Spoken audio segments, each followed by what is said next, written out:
This is a side-by-side comparison of the GoPro Karma drone next to the DJI Phantom 4 drone. As you can see, the Phantom 4 is actually still a pretty compact package. It's pretty portable for people like myself who just pick it up, grab it, throw it in the car, and go fly around town. We'll go ahead and pull out the controller for the Karma and the controller for the Phantom. I have to say, after flying with both, the Karma controller is really nice. It's smaller, it's lighter, it fits in the hand, the screen's nice and bright. Ultimately, I do prefer the ease and feel of the Karma controller over top of the DJI controller. The Karma grip, which is a very nice accessory, and if the Phantom 4 came with its equivalent DJI Osmo, I don't think that GoPro Karma would sell a fraction of the drones that they're looking forward to selling once they resolve their recall issue that's currently outstanding. We'll go ahead and let the Karma controller download the firmware updates that are outstanding for the Karma. Spoiler alert, this does ground the Karma for the near future, indefinitely until they resolve the issue. I will show you that later on here in the video. We'll go ahead and install the props on the Phantom 4 just for better size comparison. You can see the props are pretty close in size. The Karma is slightly larger, but ultimately they're pretty similar.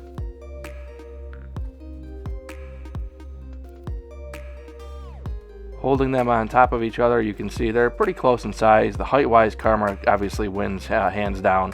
But if you're landing in a taller grass, you'll actually appreciate the Phantom 4 height over top of the low profile of the Karma drone. Now, it's assumed that the GoPro Karma recall is relative to the battery not latching in firmly. I would pretty much put money on the fact that that is indeed what the problem is. At this point, I believe this battery is just shaking itself free during flight and rendering the drone inoperable, and it just crashes to the ground. DJI has a battery that snaps in so tight that at times it can actually be difficult to get in, but I would prefer that obviously over top of a battery that would dislodge and fall out during flight. Now, a big selling point that GoPro seemed to say was not fine-tuned technology are these sensors that are all over this drone. You have 4 cameras, 2 downward-facing sensors. GoPro has none. I would say flying for a few days with the Phantom 4, the sensors work pretty good, and I think GoPro chose to not include sensors to keep the costs down and be able to include the Karma grip in the system.